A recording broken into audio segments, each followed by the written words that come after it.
이어서 존 칼빈 기독교 강요 나가겠습니다. 기도에 관해서 저희들이 배워보고 있고요. 지난주에는 공중기도 함께 모여서 있을 때 예배 대표로 하는 기도를 배워봤고요. 오늘은 기도 중에 하는 노래에 관해서 교회에서 하는 노래에 관한 그런 내용이 담겨 있습니다. 우리 찬송도 결국 기도이기 때문에 그런 내용이 이제 담겨 있는 것 같습니다. 이 챕터에 한번 살펴보겠습니다. 기도 중에 말하며 노래하는 문제에 대해서. 기도 중에 쓰여지는 말과 노래는 심령의 깊은 감정에서 솟아나는 것이 아니면 하나님 앞에 아무 가치나 유익이 없다. 그것들이 입술이나 목에서만 나오는 것이면 하나님의 진노를 일으킨다. 하나님의 지극히 거룩한 이름을 남용하는 것이며 하나님의 위엄을 조롱하는 것이기 때문이다. 기도도 그렇고 노래도 그렇지만 우리의 마음에서 솔직한 감정이 나와야 되는 것인데 마음의 감동 없이 입에서만 나온다면 그것은 하나님의 진노를 일으키는 것이다. 그런 이유는 거룩한 이름을 남용하는 것이며 하나님의 위엄을 우습게 보는 것이기 때문이다. 이런 말씀이죠. 제 세 번째 계명을 어기는 것이라고 볼 수 있습니다. 내 이름을 망령되이 일컬지 말라라고 하는 그 이름, 하나님의 이름만 망령되이 일컬으면 안 되는 거지 다른 거는 괜찮지 이런 식으로 생각할 수 있지 않습니까? 그렇지 않고 그 세 번째 계명은 하나님과 관련된 모든 것들을 경외심을 가지고 있어라, 생각해라, 말해라 라는 것인데 당연히 이제 찬송을 할 때는 하나님을 우리가 찬송하는 것이기 때문에 경외심을 가지고 진심으로 해야 된다라는 내용입니다. 이사야 29장 13절 14절입니다. 이 백성이 입으로는 나를 가까이 하며 입술로는 나를 공경하나 그들의 마음은 내게서 멀리 떠났으니 그들이 나를 경외함은 사람의 계명으로 가르침을 받았을 뿐이라. 그러므로 내가 이 백성 중에 기이한 일, 곧 기이하고 가장 기이한 일을 다시 행하리니 그들 중에서 지혜자의 지혜가 없어지고 명철자의 총명이 가려지리라. 하나님께서 이스라엘 백성에게 이사야 선지자를 통해서 이런 말씀을 주신 것입니다. 이스라엘 백성의 문제는 하나님을 떠나서 예배를 하지 않는 것, 그것이 문제가 아니었고 예배는 하는데 입술로는 하나님을 공경한다고 말하나 마음은 하나님을 멀리 떠났기 때문에 그것을 하나님께서 싫어하셨던 것입니다. 그래서 하나님께서 이제 지혜자의 지혜가 없게 하시고 명철자의 총명이 가려지게 하실 것이다 라고 말씀하신 것은 그 지도자들이겠죠. 이스라엘의 지도자들이 하나님의 지혜가 없어지고 명철이 없어진다. 그래서 이제 지혜자가 우둔해지니까 같이 따르는 사람들도 다 우둔해지고 그 그룹 전체가 다 어리석은 그런 그룹이 되게 된다는 것입니다. 모든 지혜와 총명은 이해, 이 세상을 이해하는 것, 올바른 결정을 내리는 것, 세상을 올바르게 바라보는 것도 다 하나님께서 주시는 성경에서 나오는 지혜인데 성령이 없이는 그것을 할 수 없지 않습니까? 그래서 하나님께서 성령을 거두시겠다라고 하는 그런 말씀이시겠죠. 왜냐하면 그들이 거짓으로 예배했기 때문이다라는 것입니다. 마태복음 15장 7절 9절입니다. 외식하는 자들아 이사야가 너희에 관하여 잘 예언하였도다. 일러스되 이 백성이 입술로는 나를 공경하되 마음은 내게서 멀도다. 사람의 계명으로 교훈을 삼아 가르치니 나를 헛되이 경배하노다 하였느니라 하시고, 예수님께서 직접 이사야 선지자의 예언을 인용하셔서 바리새인들에게 말씀하신 것입니다. 겉으로 꾸미는 자들아, 외식하는 자들아 라고 말씀하시면서 입술로는 공경했지만 마음은 멀다. 너희들이 그렇게 하는 이유는 하나님의 말씀에 마음에 감동이 돼서 예배드리는 것이 아니라 사람의 말을 듣고 사람을 의식해서 그렇게 하는 것이다 라고 말씀하셨습니다. 그러나 우리는 여기서 말과 노래를 비난하는 것은 아니다. 도리어 마음의 감동과 관련된 것이면 적극 장려해야 된다. 지금까지는 칼빈이 노래에 관해서 그렇게 크게 말한 것 같진 않지만 사실 노래에 관해서 얘기하고 있는 내용이었습니다. 무슨 뜻이냐면 기도도 그렇지만 우리 찬송도 우리의 마음을 다해서 해야 되는 것인데 기도와 마찬가지로 찬송도 만약에 겉으로만 하게 되면 하나님께서 싫어하신다라는 얘기를 지금 한 것인데 칼빈이 이어서 말하기를 그렇다고 해서 찬송하지 말라는 얘기는 아니다라는 얘기를 하는 거죠. 그건 당연한 얘기겠지만 그 부분을 이제 강조하는 것입니다. 노래를 비난하는 것은 아니다. 도리어 마음과 감동과 관련된 것이면 적극 장려한다. 왜냐하면 이런 것들은 우리 마음에 하나님을 생각하며 깨어있도록 훈련시키기 때문이다. 그뿐만 아니라 하나님의 영광은 신체 각 부분에서 마땅히 빛을 내야 하므로 노래와 말을 통해서 이 일을 하도록 정해진 것은 특히 합당하다. 혀는 하나님께 대한 찬양을 말하고 선포하도록 독특하게 창조되었기 때문이다. 노래하는 것이 하나님께서 우리에게 입을 주신 이유 중에 하나라는 것이죠. 그리고 우리가 말을 할 수 있다는 것은 그 말을 통해서 하나님의 하신 일을 찬양하라고 이렇게 하라고 하신 것이기 때문에 예배에 있어서 우리가 찬송하는 것은 너무나 합당한 것이고 당연히 해야 되는 것이다.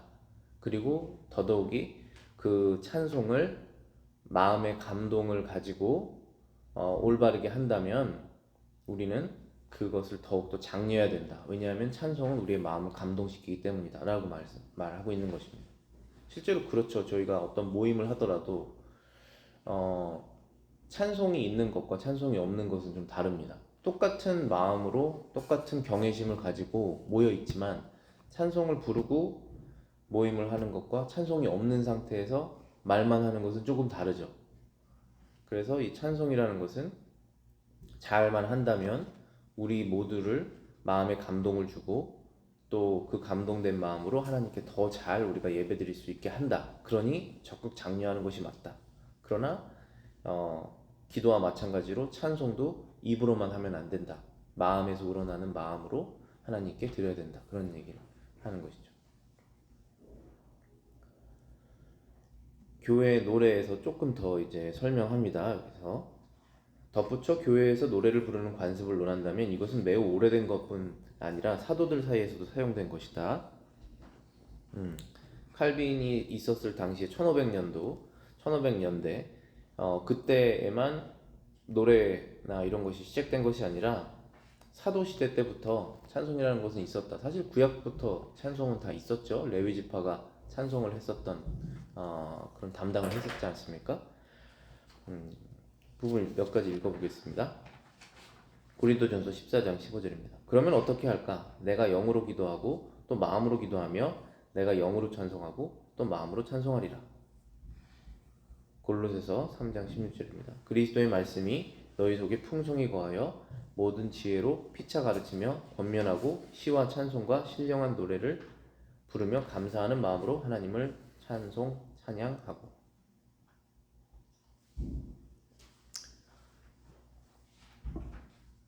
바울은 목소리와 심령으로 노래해야 한다고 가르쳤다. 고린도전서 14장 15절에서 그 말을 했죠. 내가 영으로 기도하고 마음으로 기도하며 영으로 찬송하고 마음으로 찬송하리라.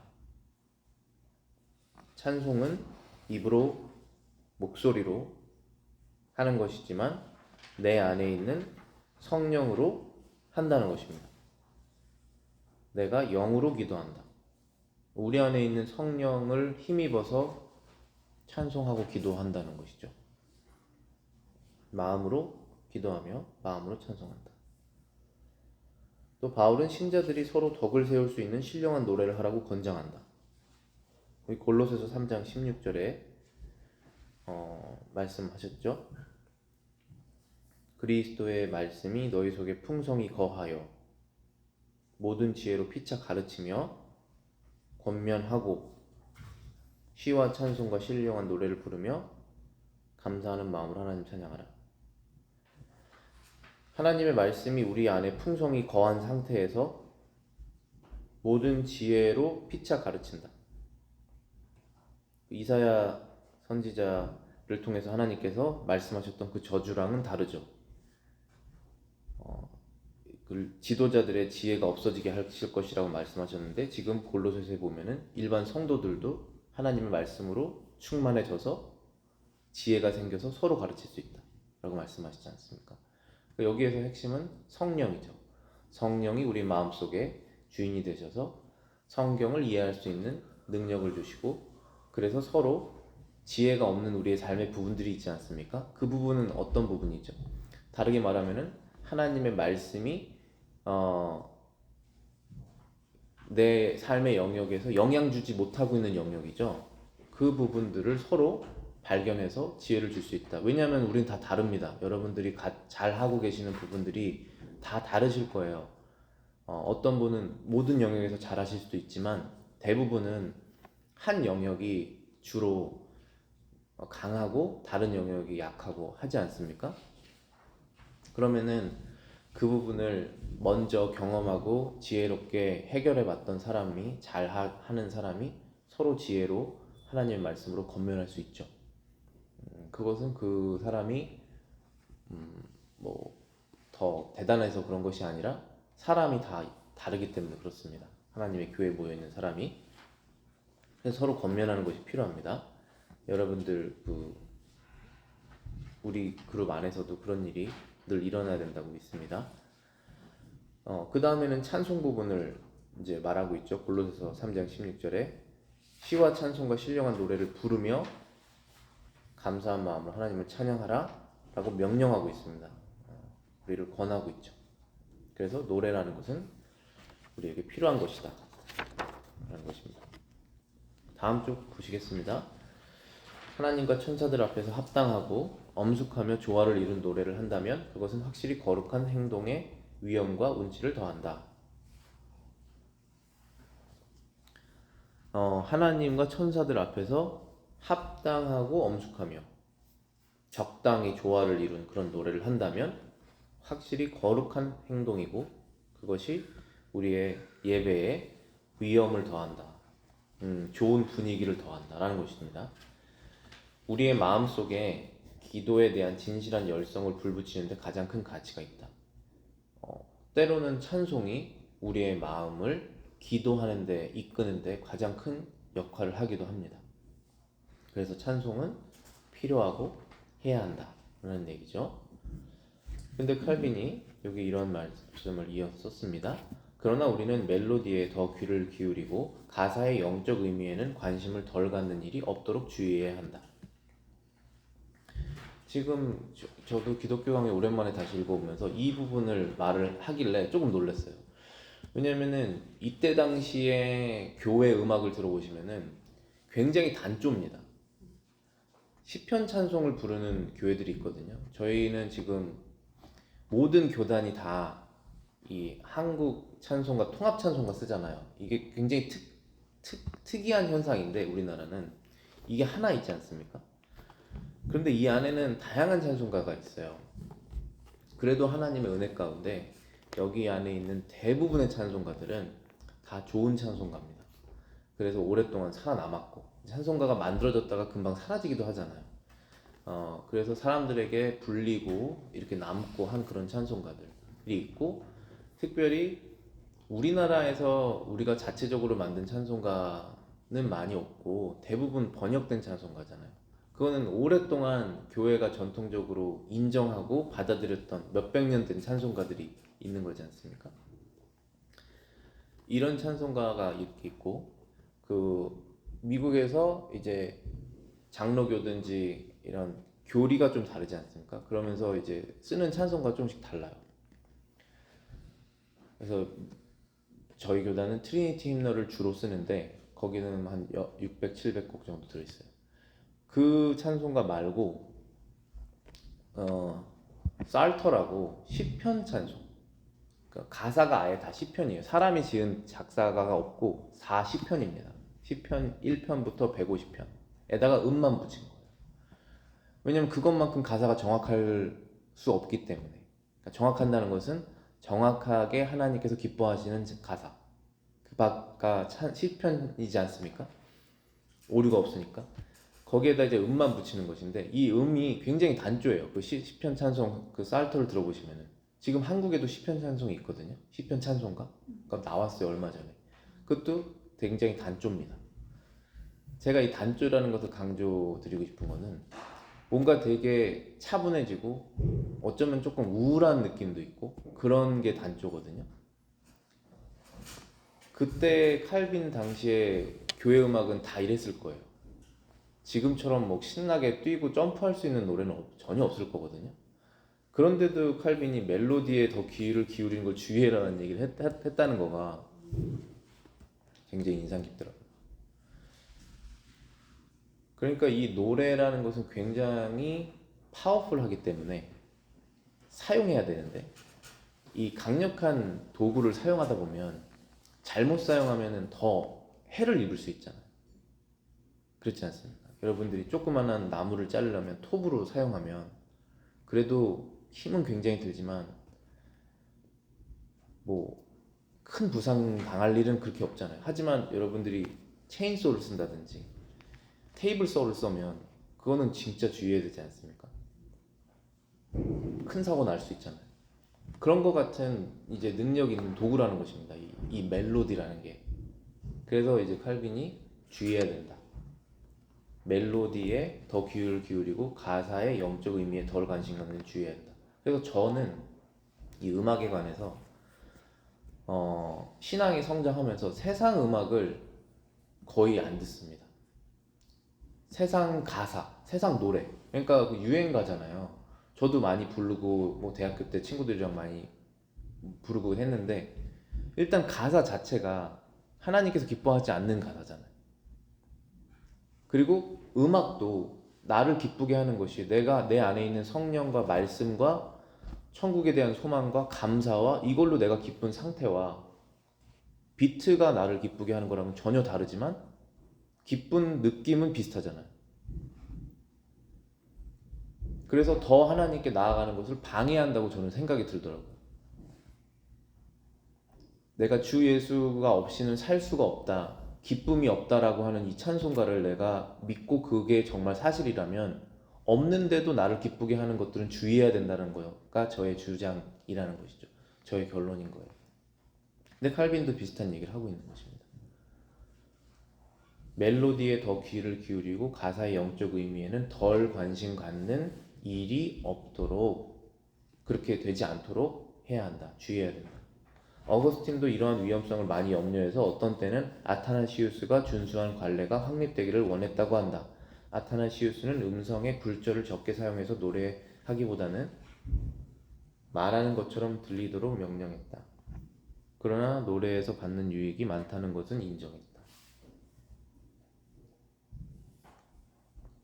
그러니까 이 초대 교부들이거든요. 지금 어거스틴도 그렇고 아타나시우스도 그 아타나시우스가 저도 자세히는 알아보진 않았는데 지금 이 칼빈의 책에 의하면은 멜로디가 없어도 된다 라고 얘기했다는 거예요. 아예.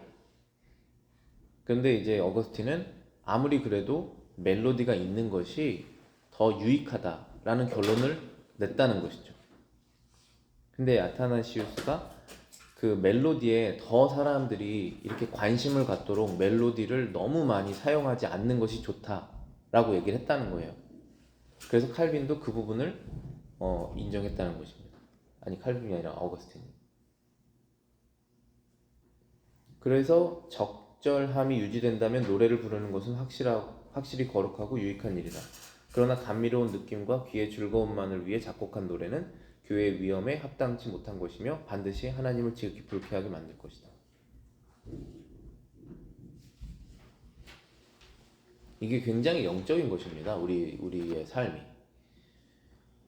근데 우리의 영적인 영이 다 있어요. 이거 동물이 아니잖아요. 동물이 아니기 때문에 육이 있고 영이 있습니다. 근데 이 영 안에 성령이 있거나 성령이 없거나 하지 않습니까? 그런데 우리가 그리스도를 믿고 고백하면 성령이 계시는 거예요.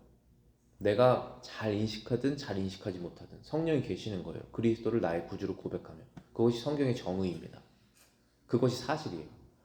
그러면 나는 성령이 이 안에서 더 많은 역할을 하시도록 나의 영을 점점 더 죽여야 되는 것이죠. 내 안에 그리스도가 더 살고 내 스스로가 더 십자가에서 죽어야 되는 거잖아요.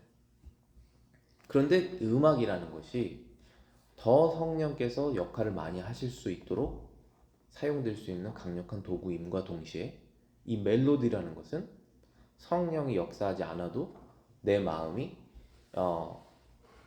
그 멜로디에 취해서 마음이 없이 예배할 수 있게 만드는 역할을 할 수도 있다.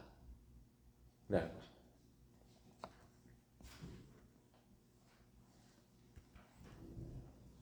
그래서 요즘에는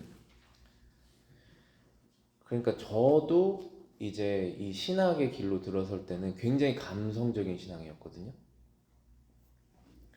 그리고 제가 이제 나왔던 그 교회 배경이 청년들이 모여가지고 앞에서 밴드 음악하는 그런 찬양팀이 있는 곳에서 은혜를 받았다고 생각하고 그래서 이제 이 사역의 길로 들어가는 거였는데 요즘에 조금 젊은, 저보다 훨씬 더 젊은 한 20대, 30대 이 크리스찬들 중에 되게 좀 뭐라 그러지? 되게 비판적이잖아요. 젊은 사람들이.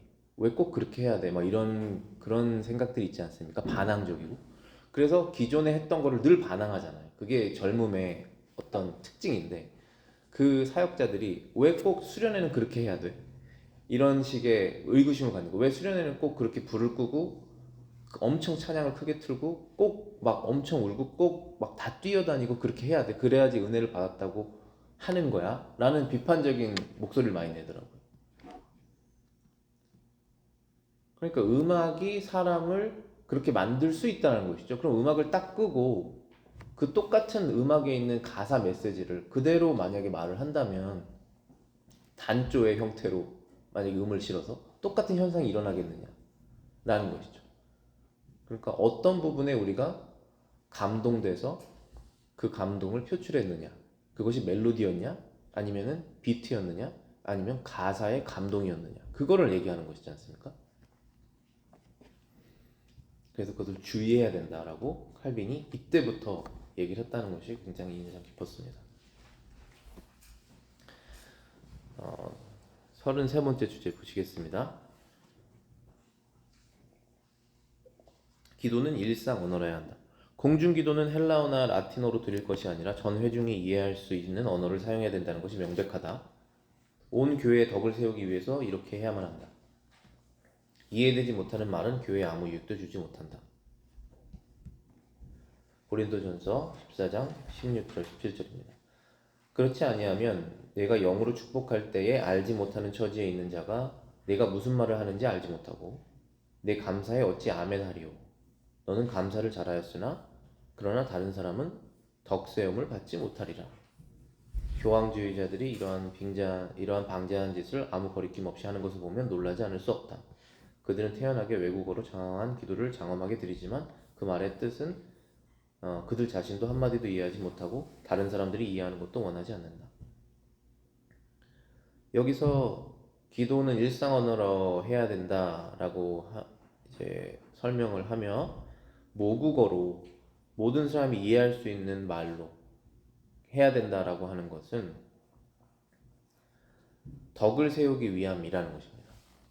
그러니까 공중 기도도 그렇고 다 같이 모여서 찬송하는 것도 그렇고 우리가 서로 성령 안에서 성장하고 덕을 세우는 데 필요한 것인데 장엄함을 추구하기 위해서 라틴어로 기도하는 걸 말하겠죠.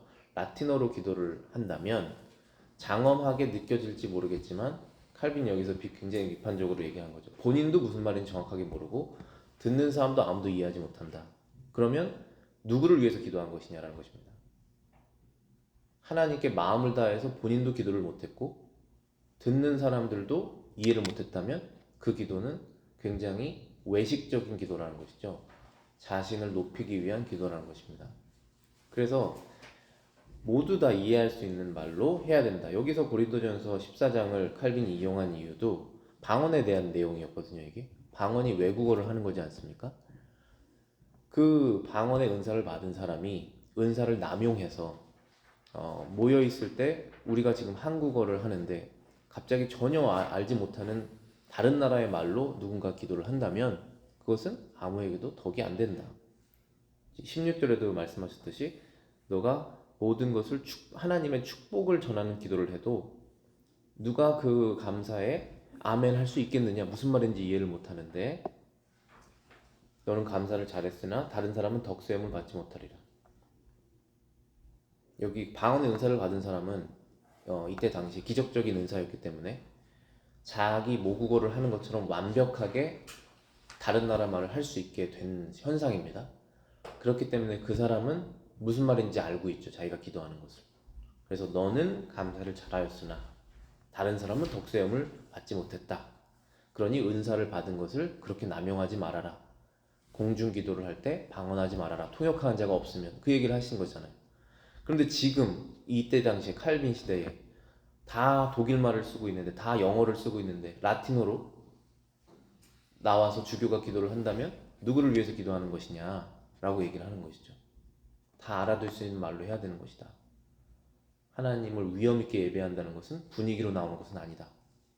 성령의 감동으로 되는 것이다. 그런 얘기를 하는 것입니다. 바울은 우리가 해야 할 바를 다시 제시한다.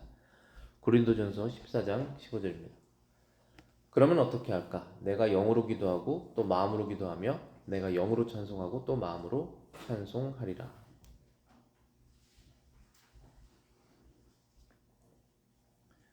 영이란 방언을 할 수 있는 특별한 혀의 은사를 의미한다. 어떤 사람들은 이 은혜를 남용하였다. 그러나 우리는 공중기도에서나 개인기도에서 이해력을 수반하지 않은 말은 하나님께서 심히 불쾌하게 여기실 것을 알아야 한다. 뿐만 아니라 우리의 지성은 열렬한 생각으로 불붙어서 방언이 말로 표현할 수 있는 범위를 훨씬 초월해야 한다. 그러니까 초대교회 당시에 이제 사도들이 있었을 당시에 방언의 은사를 받은 사람들이 외국어를 하는 그러한 능력을, 그 은사를 받은 걸 남용해서 공중기도에서 기도를 하는 현상이 있었다, 그런 얘기를 하였고, 그리고 현재 이 칼빈 시대에 누군가가 라틴어나 헬라어를 할 수 있다면 그것은 모국어보다는 언어 능력이 떨어질 것이기 때문에 방언이 말로 표현할 수 있는 범위를 훨씬 넘어서는 그런 기도를 해야 된다. 즉 우리가 만약에 영어가 제2개국어고 제3개국어를 여러분이 하신다면은 그 제3개국어로 기도를 하실 때 얼마나 그 단어가 턱턱 막히겠어요. 그렇지 않습니까? 그게 아니라 본인의 모국어로 마음을 자연스럽게 하나님께 드리는 것이, 그게 기도다. 왜 방언으로 다른 나라 말로 기도를 해야 되느냐? 그럴 이유가 무엇이 있겠느냐? 우리는 더 깊이 하나님을 생각하고 더 자세히 내 마음을 들여다봐서 그 마음을 있는 그대로 하나님께 기도를 올려드리는 것이 기도의 목적인데, 외국어를 사용한다면 얼마나 너의 마음이 표현이 안 되겠느냐? 생각이 짧아지겠느냐? 그 얘기를 하는 것입니다. 기도할 때 일반적으로 보게 되는 몸짓, 예컨대 무릎을 꿇고 모자를 벗는 것은 하나님께 대한 공경을 더욱 고양하기 위한 것이다. 이것은 가식적인 것이 아니다라는 것이죠. 외국어로 누가 유창하게 라틴어로 앞에서 엄숙하게 기도하는 것은 가식적인 것이고 꾸미는 것이겠지만, 기도할 때 자기가 무릎을 꿇고 싶은 마음에서 무릎을 꿇는 것, 특히 남자들이 모자를 벗는 것, 그런 것들은 가식적인 것이 아니다. 자연스럽게 자기 몸에서 하나님을 공경하기 위해서 나오는 행동들이다 라고 그렇게 칼빈이 정의를 한 것이죠. 그래서 그것은 잘못된 것이 아니다 라고 말하는 것입니다. 그래서 우리도 개인 기도를 할 때 무릎 꿇는 거, 그런 것들은 자연스러운 마음이죠. 뭔가 간절할 때 더 하나님께 무릎을 꿇게 되고. 근데 이제 공중 기도에서는 무릎 꿇는 게 많이 없죠. 어떤 교단은 그런 시간이 있더라고요. 아예 예배 중에 무릎을 꿇으라고 옆에 이제 무릎 꿇는 판도 갖다 놓고. 근데 그거를 전통적인 장로교에서는 많이 이렇게 지양하는 이유가, 하지 않으려고 하는 이유가, 그게 보이는 데서 내가 하니까 조금 더 그게 형식적으로 될 수 있잖아요. 가식적이 될 수 있고, 그래서 골방에서 무릎 꿇는 것을 누가 반대하겠습니까? 당연히 더 그것을 권장하겠지만 보이는 데서 하는 것은 굉장히 주의한다. 그렇게 이해를 할 수 있을 것 같습니다. 그렇지만 모자 벗는 행동, 그것은 아직도 똑같이 하죠.